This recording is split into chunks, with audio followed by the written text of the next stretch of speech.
putting the sauce. Once the meat was browned, I put my sauce in, and then I go and I'm cleaning up, as you go. And I saw some red stuff splattered on the counter. And so I thought, spaghetti sauce. And so I took a dab and put it on my tongue. And then I realized that was meat juice.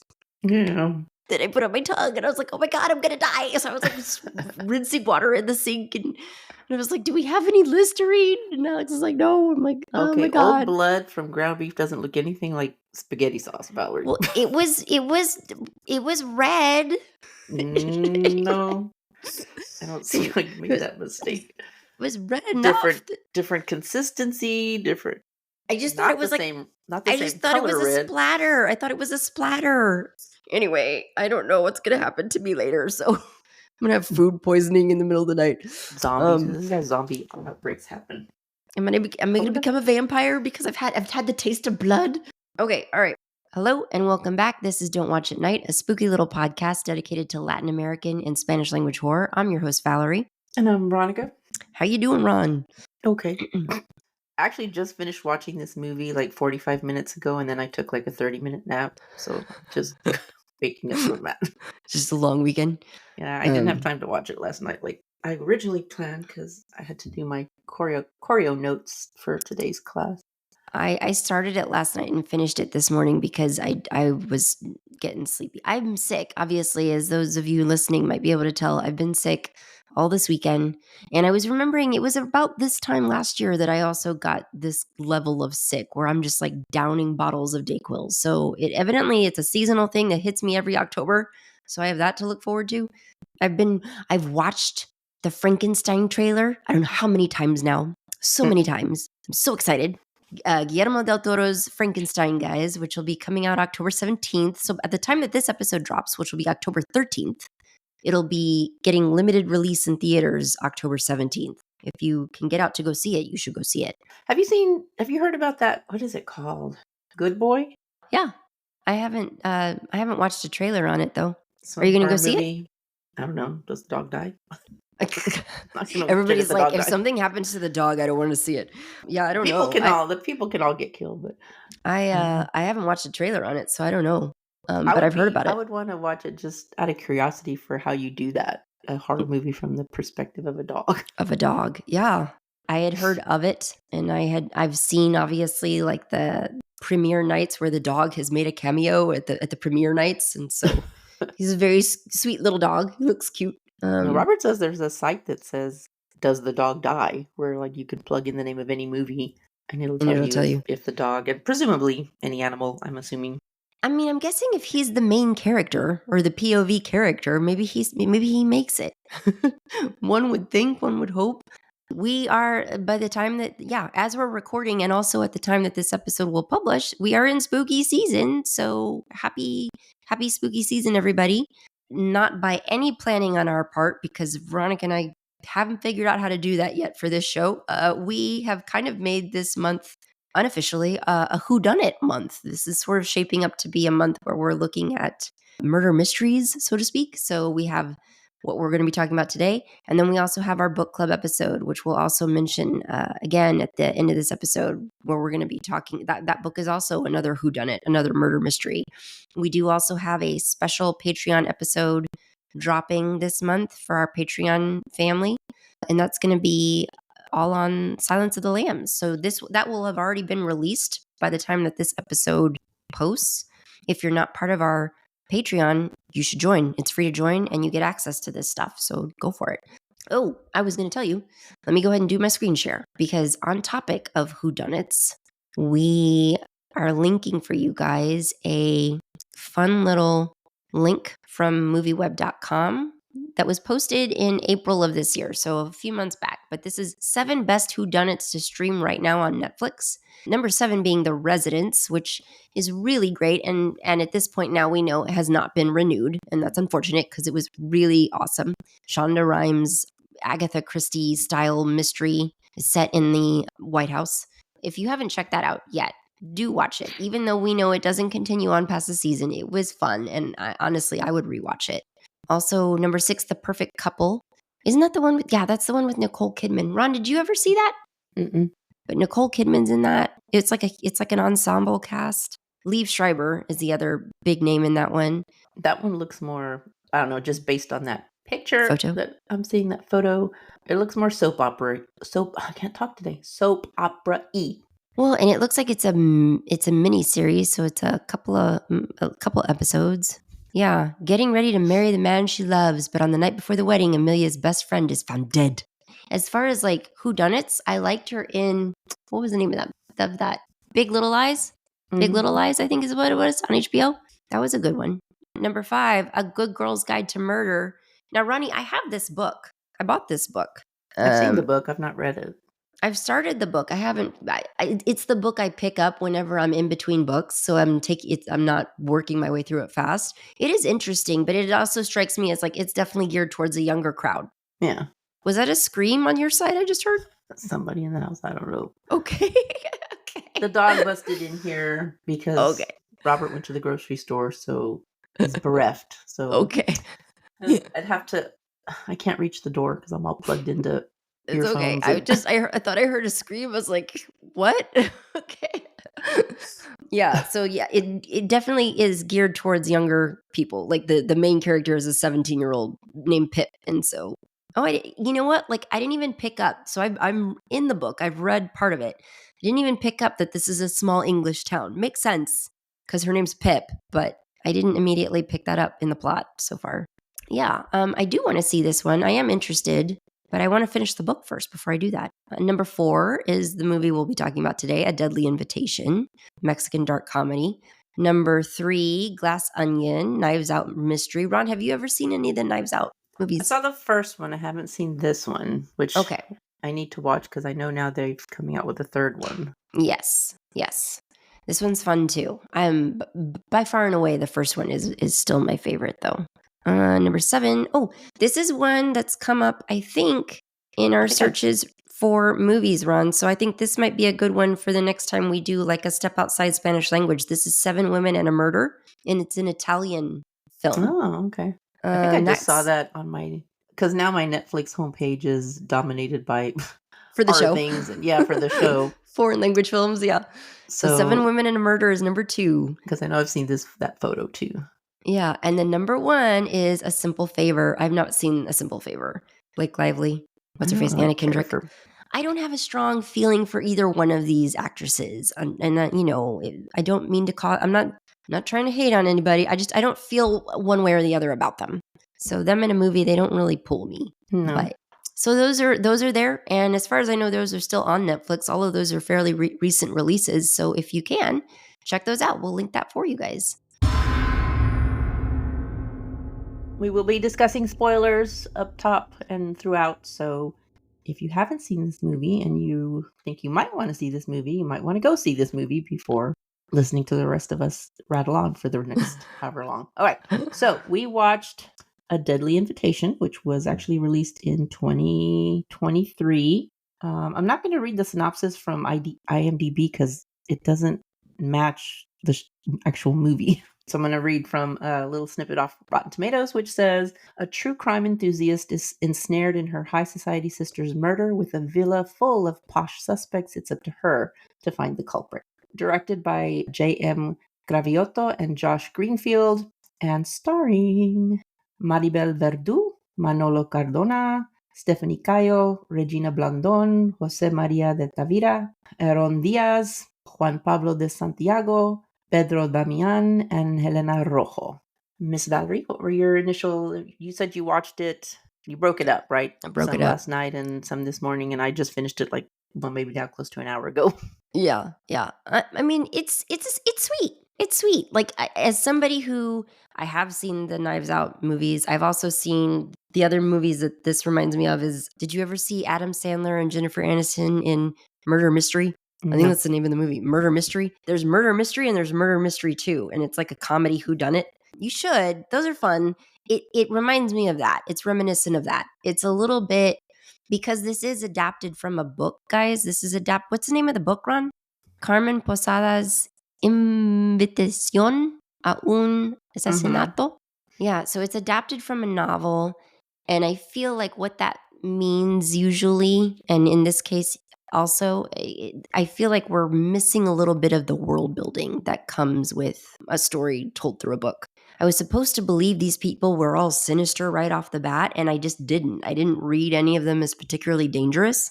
Well, I don't know that it had, because what it called to mind to me, just in terms of the visual and the settings and the number of characters, it was like a cross to me between Agatha Christie's Death on the Nile and Evil Under the Sun. Okay.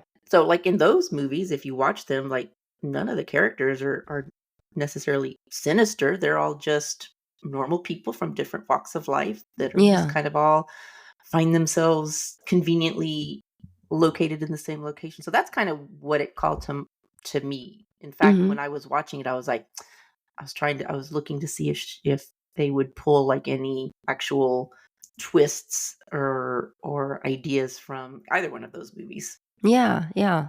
And her name being like the main character's name being Agatha is sort of like a nod to Agatha Christie, perhaps. Mhm. What did you think of it? I mean, I did I did doze off a couple of times during the movie. Not to do with the movie, just my level of fatigue and that I've Yeah. been up since 7 this morning. My dog is stepping on my foot. Get off. Coda, get off. But I mean, I thought it was cute. It was enjoyable. It was light A nice and departure from torture yeah, porn of last from from episode. heaviness. Even though it was dealing with murder, there Mhm. was a lot of levity and humor. So I mean, I thought it was a fun watch. Were there performances in particular that struck you as particularly funny? I don't have everyone's character's name, like the detective, the bumbling idiot detective that she's helping out throughout the course of the investigation. That was Julian. Julian. I thought some of his line delivery was funny just Yeah. because he is such a moron. I'm just like, dude, I don't think you should ever get promoted to Right? anything. Like, why should you be promoted if you You're can't lucky figure it to out? have a badge at all, sir. But But anybody else that stood out to you? it's one of those mysteries where you as the viewer have no hope of figuring Yeah. it out because you're not given the clues that what's our late Agatha, the main character that's the podcaster. So she has like a podcast where she True crime. delves into unsolved mysteries and that sort of Mhm. thing. I forgot where I was going with any of this. Oh, well, you're just saying like the plot kind of robs Oh yeah, us of the opportunity to solve it. Yeah. And I agree. which is not unheard of. Like that's fairly common in the mystery set, but I feel like here even more so a lot of crucial information was withheld until she did her big gathering of the suspects and her Poirot-esque Mhm. slow revealing of who the murderer of what happened. Yeah, I mean, and we came across some reviews that said as much too, just sort of highlighting the fact that it's like the way that Agatha is able to draw conclusions and solve the case based off of the limited information that she receives throughout the course of the movie is almost laughable because it's just like, Yeah. how It's did like you make the jump from from I've A to solved the Z. case to like which we're not shown enough. And again, it's sort of the kind of thing that's like where I'm wondering the book has to go deeper, I'm sure. Not Maybe necessarily. but I mean that would be the hope is that the book would world build and kind of take you on the journey a little bit more and give you as a reader more time to figure it out. Yeah, here we're just sort of we're thrown into it. We're taking all of these pieces of information in and then at the last second she pulls it all together and we're just like, okay, It's like, sure. dang, girl. I didn't make anything of Naram, the yoga instructor. I found him completely dismissible, so it turned out to be a lot revolved around him. Yeah. I mean, he was also funny too. He had some funny character moments when he Yeah. gets shot and he's just like, I'm gonna meditate my way through this, and he's like, oh, it's not so bad, and the surgeon's like, I haven't done anything yet. But And it were was there? like what's supposedly said in Cabo San Lucas. Beautiful house. Yeah, the beginning of it.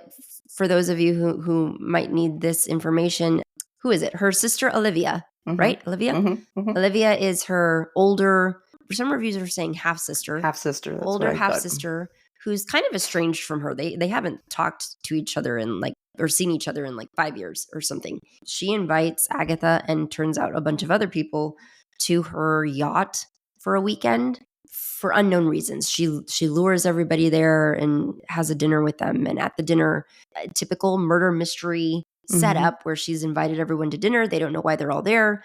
And she clues them in and lets them know that each of them has a reason to want somebody at the table gone. Yeah. Because everyone permanently has gone. everyone has their hangups or whatever. Everyone has a motive, so to speak. Which that's the part where it's like I did feel like we were kind of jumped into that a little bit, and I was just like, wait a second, what? Why would Agatha want you dead to get your inheritance? She doesn't strike me. I don't know. To your point, that's the point, I guess. Like I believe that Agatha wouldn't do that because she strikes me as such a grounded person. But I guess that's the point of a murder mystery, is to set you up for failure by believing that everyone's not capable of murder, but obviously some people are. No, I was just telling this to my husband. I'm like, because he was watching some special on Ted Bundy and how Ted Bundy had escaped from police custody like twice, and I was like, how in the world does that happen? And he said, well, because he didn't look like a serial killer. And I was like, anybody can be a killer. I've seen kindergarten teachers be complicit in murder. I've seen church pastors be complete. The church secretary. I mean, anybody. Yeah. That's what always annoys me when I'm reading a murder mystery book in any, whether it's contemporary mystery, historical mystery, whatever. You always have like some friend or family member of the suspect swearing like, oh, he or she, they could never do that. I just know and that just annoys me because I'm like, yes, they can. Anybody, when under the right or wrong circumstances, is capable of murder. There is no off limits. What was your opinion of Olivia upon meeting her and seeing her at that dinner party? I honestly found her to be the most sinister person at that table, like sinister Right? sounding person at the table. I was like, why is nobody like jumping up? Of course, they're on a boat, so they can't like just leave. But I would have been like, why are these people putting up with this and her cryptic, all her little shenanigans. cryptic shenanigans? Is like, she had her reasons, as we came to know. But initially I was like, lady, I don't. Very, very dramatic woman, and just sort of like she took a lovely dinner party and ruined it by accusing everybody of being two-faced. And I'm like, well, okay, ma'am. And then she parts her. She's like, I bid you all adieu, and goes to bed. And so then the next time we see her, she has fallen to her doom on the yacht, fallen and died of a broken neck and whatnot. Which, like, there's a lot of levity in this movie, which is great, but also it feels kind of weird because it's like your sister's dead and you're here. Like I feel like there would be more drama and emotion. Like I felt like that would be a harder thing to go through. Like it's different if it's like a murder mystery where no one's related. Mm-hmm. And I felt like maybe that could have had this just been a former friend of Olivia's, that would have been easier for me to immerse myself in this world. But I was always constantly cognizant of the fact that it's like, this is your sister. Your sister is dead in front of you, and now you're having to solve her murder. Like I don't know how to put it, but I'm just like, I feel like there should be more drama here than there is. So, well, and just like some of the setup that didn't make sense, because yes, they're half sisters, but the night of her death, between dinner and the discovery of her body, Agatha goes to her sister's cabin on the yacht, and they have a talk, and like the last thing Olivia tells her is, just always remember that I love you. So we don't get any sense that they haven't spoken in 5 years because there's been some kind of bitter fight or falling out or whatever. 5 years ago, the adopted daughter of Olivia, so Agatha's niece, was killed in a car accident, and they last saw each other at the funeral. And then for some inexplicable reason, they haven't spoken in 5 years. Now we get a little bit that Agatha says, she tells her sister, I would have stayed with you, but you didn't want me to. And okay, well, that's fine, but you could have been talking by phone or visiting so I didn't understand why they haven't had any contact basically in 5 years. Yeah. That didn't make sense to me. Yeah, it seems like maybe that's something that could have been laid out in the story a little bit more. Like although you got the sense they did sort of specify for us, it's the wrong word. They did sort of lay out for us how following the death of her daughter, Olivia really pulled away from her husband. What's his name? The husband? The ex-husband? Carlos. She pulled away from Carlos, and so you can kind of imagine that she probably pulled away from everybody that way. But yeah, it's like we could have seen more of that just to give a little bit of character backstory. I guess that's what's missing for me with this movie that would have made this movie a little bit stronger, is just showing just a little bit more backstory from all of these characters. Like, why is it that they're capable of murder, as Olivia says. Like, show me in the story why Sonia is so dangerous to Olivia. We do get bits of that later, but early on in the story, we're not given any of that. And so I'm just like, I wasn't connecting with Sonia a motive. But to go into more of the characters, Sonia, Carlos, like, what did you think of? Honestly, I thought Olivia was one of the most sinister characters in the beginning. I also thought Carlos was a little bit of a shady character. Was there anybody else that you were sort of looking at and just being like, maybe this person could be? I always look for like the least obvious person, because generally speaking, in murder mysteries that I read, it's never the most obvious person. So like I'm always looking at like who seems the most harmless.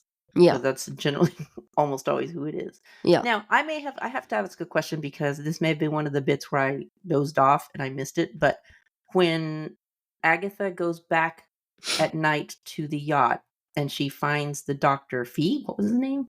Figueroa? Is his name Figueroa? Figueroa, I think they call him Figue. And she finds him like going through his sister's desk or what. Did she ever even ask him why he was there? No. Like she didn't. That would have been like my first question. Like, what are you doing here? Why was he there? What are you looking for? I think now from the end, since he was kind of in on the plan, I think he was there to remove all her cancer medications, maybe. Oh, yeah. Because nobody knew she was sick. Yeah. Yeah, and they wanted to look like she had been murdered, not for no one to consider the possibility that it was something else, like suicide. But she never asked him, and I thought, so I was going to ask you, because I thought, well, maybe she did, and I just slept through that part. No, I don't think she did either. I didn't hear that. I mean, to get back to like what we were talking about, like the one you would least suspect, did you at any point in time ever suspect? So ultimately, once this happens and Olivia is murdered or whatever, dead on the yacht, then I think they all have to go back to her mansion, right? Because where this happened in a particular borderless part of the ocean, it's just sort of it's a gray area as to who has jurisdiction. So while that gets sorted out, these guests are sequestered at her mansion. And so Agatha and the bumbling detective that she is helping try to sort this out and figure out who actually may have been involved in her murder, who also at this point in time, somebody fires off a shot and in the direction of Sonia and Naram, her boyfriend, and it grazes Naram's shoulder. So at this point, they think there might be somebody there on the island trying to kill them all one by one. Were you surprised at who it turns out to be? Or who in part turns out to be responsible? One of them being the longtime caretaker of the property. What is her name? Doña Cristina or something like Doña that? Cristina, yeah. Did you ever suspect her? No, I don't think so.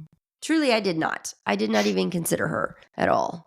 I did suspect Carlos. I suspected something, especially as we got closer and closer throughout the movie, because he was just so evasive. And, whereas when he first greeted Agatha, he was super nice and friendly and warm. As the movie progresses, he just becomes a lot more of a jackass and just sort of veers into like just being kind of a jerk and kind of, like I said, evasive and uncooperative. So I was just thinking maybe he's got to have something to do with this. Yeah, so this is one of those where it was the most obvious. But I mean, I did not see Doña Cristina at all as a potential threat. You gonna cough again? Yeah, well, I muted that time. Oh. So when I can try to remember to mute, I do mute to get my coughs out. What else? What else stood out to you, if anything? The beautiful ocean, beach, beautiful yacht. It was enjoyable. It was a nice little piece of fluff. It wasn't anything, super deep or super serious. Did anybody look familiar to you? I was trying to look at. No, and I don't know if there was any. I'm trying to remember if there was anything in the ending that gave indication that there might be more mysteries to come. I don't think so. I didn't get that impression. I did think that it wasn't a high enough fall for her to die. Yeah.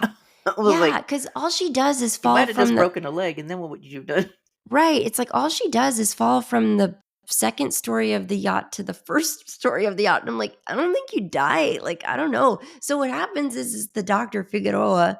It's not like the equivalent of a land building Right. first story. It's not like you're dropping from 5 stories up. You're just dropping, like, you could conceivably survive that easily. You could land that Yeah. and not break anything. Maybe sprain an ankle. What happens is Figueroa, the surgeon, everyone. So what Olivia explains, and I don't know that I can possibly get into it because I don't know that I remember these details. But everyone has a reason that they are in. I don't want to say in trouble, but kind of like have cause to have beef either with Olivia or Carlos or somebody. So like with Sonia, Sonia's a former friend of Olivia and a former lover of Carlos, who is Olivia's ex-husband. And so they were supposed to go in on a perfume together. And then Olivia and Carlos bailed on funding for her. And so she's sort of bitter about that, supposedly. And then Figue was a up and coming surgeon in Mexico. And due to a terrible instance of him performing surgery while, I guess, intoxicated, causing the death of a patient, he was sort of scandalized and driven out of his profession, and now he runs a clinic trying to help women and right that wrong. And then I don't remember the other people. I don't even remember the other people. Naram was the brother of his sister had a baby that they thought had died at birth, when really Carlos apparently runs a black market baby, where he takes babies from like unwed single mothers and then adopts them out to wealthy people. And then the actor guy, I forget his name. The actor guy, what was his... Gotti. What was his, what would be his motive? I don't even remember his... I don't think they ever said one, except that he used to be in a relationship with Olivia and they broke up. But yeah, maybe that's when I dozed off. One of my dozing periods. But no, I don't remember. I don't remember him being given any kind of considerable reason for why he would want to be involved. Yeah, so he might be like the least implicable one because he just didn't really have a reason to be there. But Figue is the one who ultimately helps Olivia plot this all out because he's the only one who knows. He's maybe one of the only people who knows that she has cancer and that she's terminal. Terminal cancer, yeah. And so helping her with the pain, giving her pain management that's only been getting stronger and stronger the worse the cancer gets. And so at the very end, he administers enough morphine for her to pass, but before she passes, she has to make it look like it was potentially deliberate murder. And so because her whole goal is, this is her convoluted way of stopping Carlos and Doña Cristina from their black market baby business, because apparently she had feared that if she just reported it, because he's so rich, he's so connected, powerful and connected, because apparently he's even looking to get a baby for the governor and his wife, because they can't conceive. She was afraid that just reporting it, he would just hush it up and make it go away. So then she's like, murder mystery party. It's a perfect plan. This whole convoluted scheme is just so that in the hope that someone will suss all this out and figure out that this is what's been going on. She's like, if not, I'll have had a lot of fun. Screwing you guys all over. Because that's the other thing. It's just like, I'm like, okay, again, if you want to do that, okay, do that. But it's like, why pull? I guess you have to pull your sister in, who's the true crime podcast person, because she might be the only person smart enough to figure this out. Because I don't think anybody else there. That's a big if. Because it's not even like okay, here's the other thing. If she knew, or she had found out, because Naram had gone to confront her with Sonia. They had gone to confront her about, because he thought that she had been in on stealing his niece. And then his sister, kind of in a postpartum psychosis, jumped off a building and killed herself. So he's been wanting revenge. But then in talking to Olivia, discovers that she just thought it was a normal adoption. Carlos never told her about his little side hustle business. So shoot, now I forgot where I was going with that again. And not follow my train of thought. Veronica's barely hanging on. I remember now. If she knew, you would think, right? You would think that she would have leave clues for your sister to find so that she can piece this, but she doesn't do any of that. Like, she just blindly trusts that her sister's just gonna pull out rabbits out of a hat and figure this out. Well, again, this is like what to me feels a little bit incomplete in the story, because it's like Agatha has a producing partner who's also her real life partner, like her life partner back home.